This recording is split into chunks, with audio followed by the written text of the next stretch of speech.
Olá, gente! Eu sou a professora Cristiane e tô aqui para passar para vocês hoje o conteúdo sobre sistema respiratório, que ainda tá no primeiro conteúdo da apostila de primeiro bimestre de vocês. Tudo bem? Vamos lá? A gente vai seguir o conteúdo da apostila, unidade 33, na página 19, tá? Sistema respiratório ou de trocas. Vamos falar sobre dois tipos de respiração, né? Existem dois tipos de respiração, a respiração celular e a respiração externa, ou também chamada de orgânica.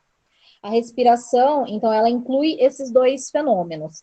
A respiração celular, ela ocorre dentro das células, onde os nutrientes são degradados para obter a energia necessária para o nosso metabolismo funcionar, né? Então, a respiração celular é para adquirir energia. A respiração externa, ou também chamada orgânica, ela compreende os mecanismos nos quais o organismo tira o oxigênio do ambiente e transporta esse oxigênio até as células. E acontece o mesmo com o gás carbônico, o dióxido de carbono, só que no sentido inverso. Então, tira das células, como resultado do metabolismo dessas células, né? É produzido o dióxido de carbono e ele é eliminado para fora do corpo. Então, na verdade, a respiração externa orgânica inclui essa troca gasosa aí. Existem dois sistemas que suprem o organismo de oxigênio e eliminam gás carbônico, que é o sistema respiratório e o circulatório. Inclusive, eles funcionam juntos, tá? Porque esse oxigênio, uma vez sendo inspirado, ele é transportado pelo sangue, né? Pelas células do sangue, até as células do nosso corpo. E o contrário, o gás carbônico, ele sai das nossas células, cai no sangue, e as células do sangue carregam até o pulmão para poder eliminar para fora do corpo. Então, por isso que esses dois sistemas, respiratório e circulatório, eles funcionam juntos. Nós temos aí um mapa mental sobre o sobre o sistema respiratório. Ele é o responsável, então, por capturar o oxigênio do ambiente e liberar o gás carbônico. Os órgãos do sistema respiratório a gente vai falar um pouco melhor daqui a pouco, mas inclui fossas nasais, faringe, laringe, traqueia, brônquios, bronquíolos e alvéolos pulmonares, que estão dentro dos pulmões. Brônquios, bronquíolos e alvéolos pulmonares estão dentro do órgão do pulmão, tá? E as características aqui, ó. O sistema respiratório é um sistema relacionado com a captação de oxigênio, liberação de gás carbônico. Ele pode ser dividido em duas partes, uma condutora e uma respiratória. A parte condutora são as fossas nasais, faringe, laringe, traqueia, brônquios, bronquíolos, né? Que vai, na verdade, conduzir, permite a entrada e saída de ar, né? Vai conduzir para os pulmões. E sua função não acaba aí, porque é nessa parte que o ar é limpo, umedecido e aquecido. Mas a outra parte, né, a outra função, tem uma porção respiratória, que é formada pelos bronquíolos respiratórios, ductos alveolares e alvéolos, que são as partes responsáveis pela ocorrência de trocas gasosas, e é nessa porção que o oxigênio inspirado passa para o sangue, o gás carbônico que está no sangue passa para o sistema respiratório, tá? Nessa parte dos alvéolos pulmonares aí, a gente vai ver melhor como que esses alvéolos pulmonares funcionam, tá? Essa imagenzinha que tá pequenininha aqui, eu trouxe maior para vocês, tá? Só para vocês entenderem, então, por que que o sistema respiratório e circulatório, os dois funcionam juntos. A gente tem aqui, ó, coração, sistema circulatório, né? Em azul são as veias, em vermelho são as artérias. Percebam, no sistema circulatório, a gente vai estudar depois, ele possui dois tipos de circulação. A grande circulação, a pequena circulação. A grande circulação é quando o sangue sai do coração e vai para o corpo, para as células do corpo. E a pequena respiração é quando o sangue sai do coração e vai para os pulmões. Então, a gente tem aqui, ó, essas artérias e veias indo e saindo dos pulmões, tá? Fazendo essa irrigação de sangue aqui nos pulmões, para que possa ser capturado o oxigênio e deixado aqui o gás carbônico para o pulmão poder expelir a partir da expiração. Componentes: fossas nasais, Depois, faringe, laringe, traqueia, brônquios, bronquíolos e alvéolos pulmonares. Então, a gente tem aqui, ó, a passagem do ar nessa ordem aqui, ó. Fossas nasais, a faringe é esse tubo aqui, ó, que vem até o pescoço, tá? Até o comecinho do pescoço.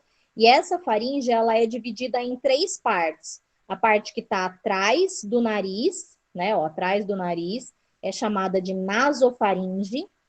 A parte um pouquinho mais para baixo, que está atrás da boca, ó, atrás da boca, é chamada de orofaringe. E essa partezinha aqui no começo do pescoço, que já está ligado com a laringe, é chamada de laringofaringe, tá? Porque é a comunicação da faringe com a laringe. Então, laringofaringe. Depois passa para a laringe, que é aqui no pescoço. E no peito tem a traqueia, né? Que é o mesmo, é uma sequência, seguindo esse mesmo tubo, só que ele tá aqui diferentinho em amarelo, porque ele já tá cartilaginoso. Ele tem anéis de cartilagem em volta para deixar ele mais durinho, para deixar ele mais aberto, digamos assim, né? E aí essa traqueia, ela vai se ramificar em duas, que são os 2 brônquios, direito e esquerdo. Cada um vai para um pulmão. Dentro dos pulmões, esse brônquio ele vai se ramificar em bronquíolos. E esses bronquíolos eles vão se ramificar mais em alvéolos, que são os alvéolos pulmonares, tá?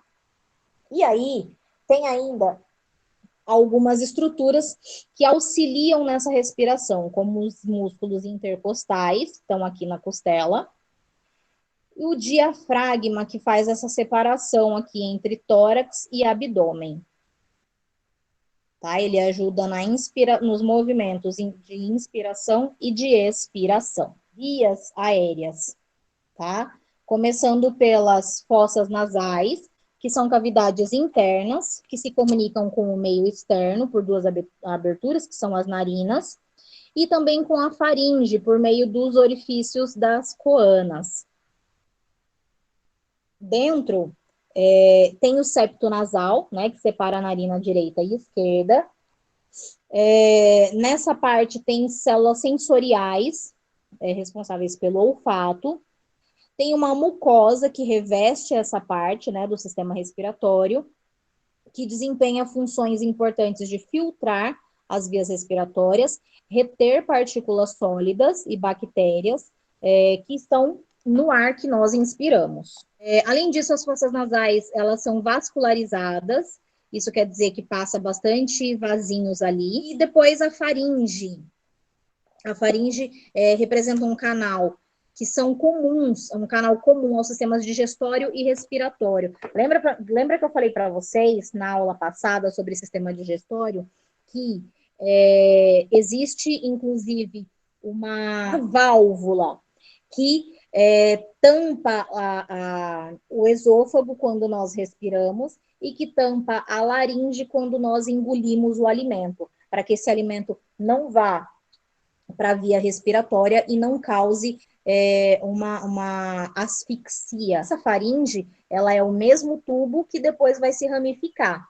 Num lado para a laringe, que é do sistema respiratório, e do outro lado para o esôfago, aliás, do sistema digestório. A laringe, não está escrito aí, mas a laringe é um tubo sustentado por peças de cartilagem, situado no pescoço.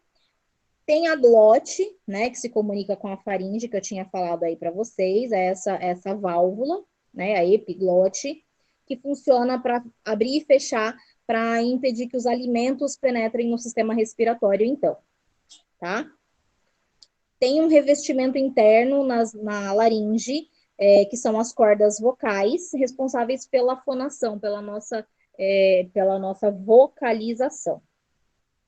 Depois, temos a traqueia, que é um conduto de mais ou menos 1,5 centímetros de diâmetro, né? Então, fininho, mais comprido, cerca de 10 centímetros de comprimento. As suas paredes são reforçadas por anéis cartilaginosos, então, para manter esse tubinho aberto, esse tubo traqueal aberto. A parte de baixo, ela se bifurca e vai formar os dois brônquios, brônquio direito e brônquio esquerdo, que vai para os pulmões, direito e esquerdo. Tá? Então, depois nós temos os brônquios. Eles são condutos que penetram nos pulmões e vão continuar a se ramificar, tá? Formando brônquio secundário, terciário, quaternário. Esses brônquios secundários, eles se ramificam, se subdividem, ficando cada vez os tubos mais fininhos, que são denominados os bronquíolos. O conjunto ramificado, né, apresenta um aspecto que se assemelha a uma árvore, por isso que é chamado também de árvore respiratória. E na pontinha de cada bronquíolo desse, existem os sacos aéreos, que são os alvéolos pulmonares. Tanto a traqueia quanto os brônquios são revestidos por um epitélio com células que produzem um muco, e aí nesse muco ficam retidas as partículas de pó, as bactérias, que estão presentes no ar que foi inalado. E graças ao movimento dos cílios das células que estão presentes nesse muco, são removidas essas sujidades aí, digamos. Agora falando dos pulmões. Cada pulmão tem mais ou menos 25 centímetros de comprimento. O direito é maior do que o esquerdo, porque ele tem 3 lobos, e o esquerdo tem 2 lobos, duas partes, né? Ele é dividido em 2 pedaços. Então dá para ver aqui, ó, o direito, 1, 2, 3 lobos. O esquerdo, ele tem uma divisão que vem e chega até aqui, ó, nessa parte mais escurinha. Tá? E que como ele está aberto, aí não dá para ver exatamente a divisão dele, mas esse aqui tem 2 lobos, 2 partes, e aqui tem 1, 2, 3 partes, 3 lobos, tá? Dentro tem uma abertura por onde passam os brônquios, e passa também as artérias e as veias pulmonares. Entre os 2 pulmões existe o mediastino, onde se encontra o coração. Esse espaço entre um pulmão e outro, que é onde fica abrigado o coração. Na ponta de cada um desses bronquíolos existem os alvéolos pulmonares. A parede desses alvéolos estão em contato com os capilares sanguíneos, que são os vasinhos sanguíneos mais fininhos de todos. Nessa região de contato ocorrem as trocas gasosas através de um fenômeno chamado de hematose. Tá? Os pulmões são revestidos por membranas, uma membrana interna chamada pleura e uma membrana externa chamada membrana parietal. Entre essas membranas tem um espaço preenchido por um líquido que desliza uma sobre a outra durante os movimentos respiratórios, então facilita os movimentos de inspiração e expiração. Então, esses movimentos respiratórios, eles são responsáveis pela ventilação pulmonar, então a reposição de ar nos pulmões.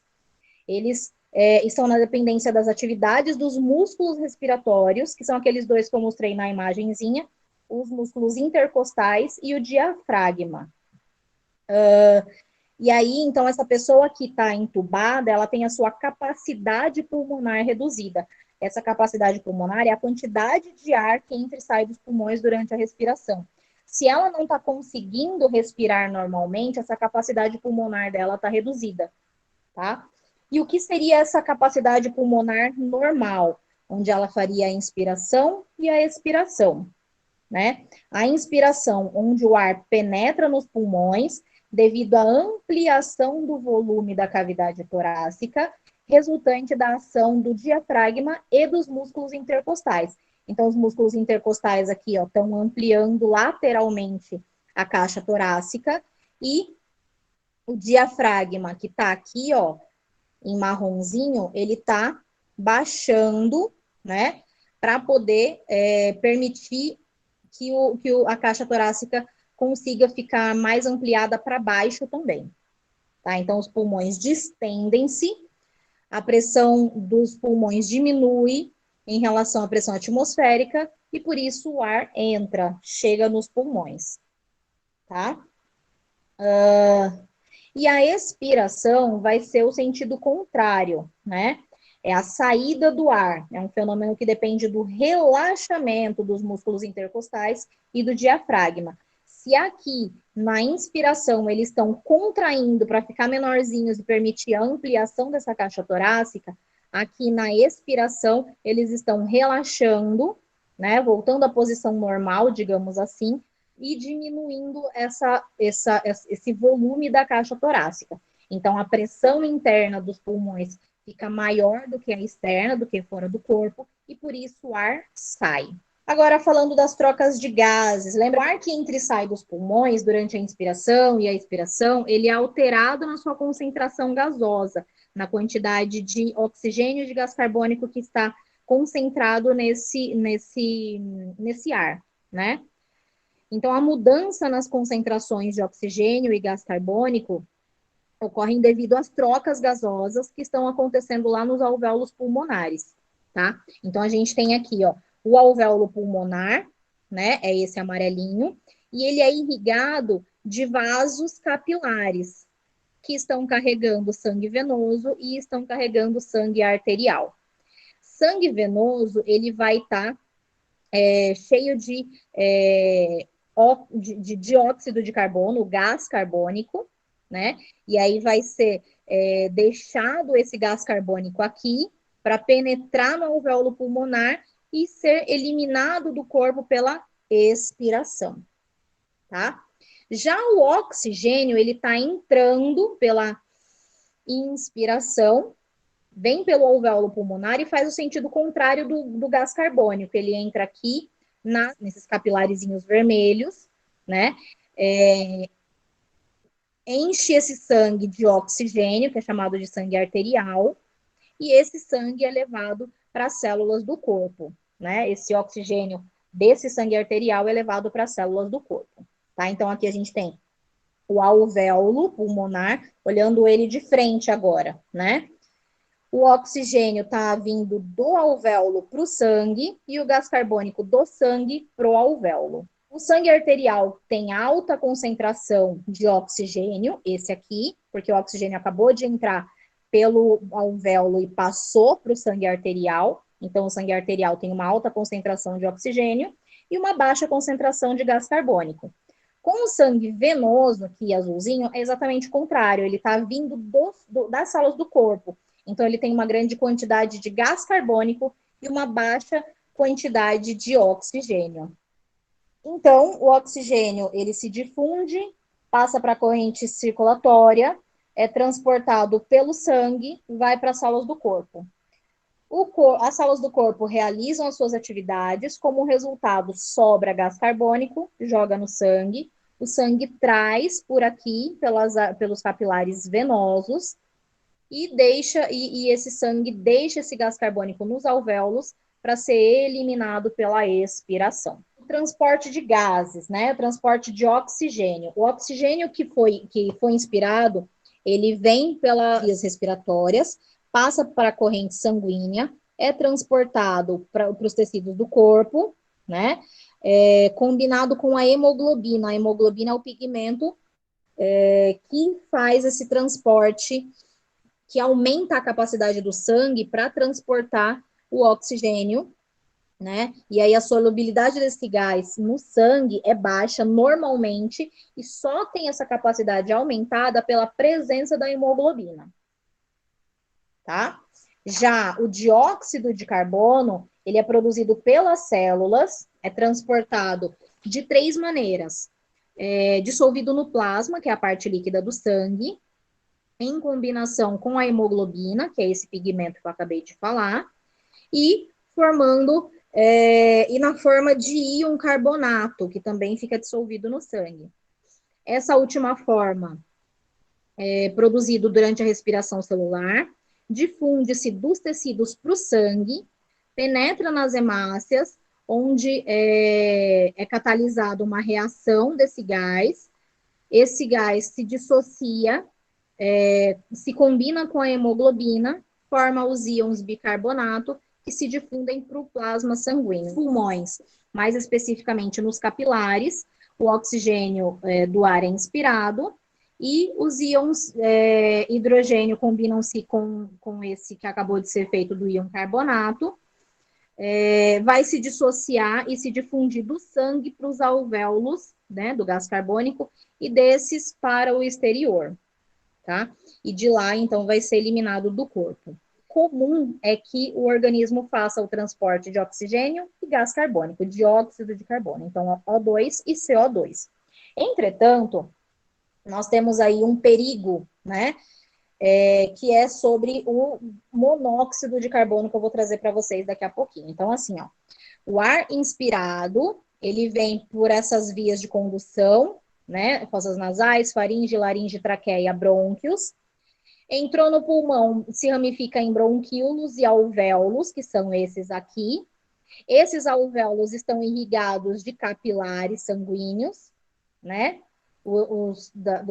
Com sangue venoso e arterial, venoso carregado de gás carbônico, que está trazendo o gás carbônico do corpo, e o arterial que está levando esse oxigênio que acabou de ser inspirado. Então, aqui a gente tem o alvéolo, que que passa para o capilar sanguíneo o oxigênio e capta desse capilar sanguíneo o gás carbônico. E aí, agora sim, falando sobre esse perigo, né, nessas trocas gasosas, que é a influência da poluição. Nós temos aí o monóxido de carbono, que é um gás incolor, inodoro, que é produzido através da queima de combustíveis fósseis, usados principalmente em veículos e fábricas. E essa parte de poluição fala dessa inspiração do gás de monóxido de carbono e o quanto que ele é prejudicial. Por quê?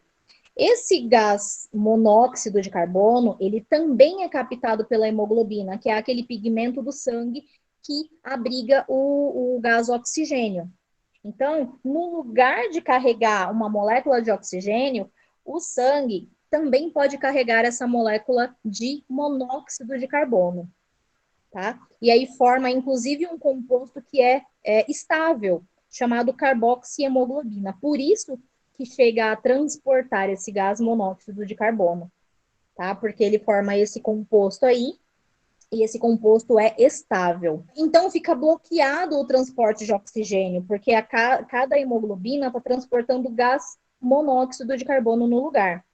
Isso vai intoxicar a pessoa, porque esse gás monóxido de carbono é tóxico. Quando ele se acumula, bloqueia o transporte de oxigênio e leva, inclusive, o indivíduo à morte por asfixia. Essa poluição nos causa vários outros problemas respiratórios também. E então é isso, gente. Eu espero que vocês tenham compreendido a aula de hoje. Vou pedir para vocês passarem o link desse vídeo para quem vocês sabem que não estavam presentes na aula.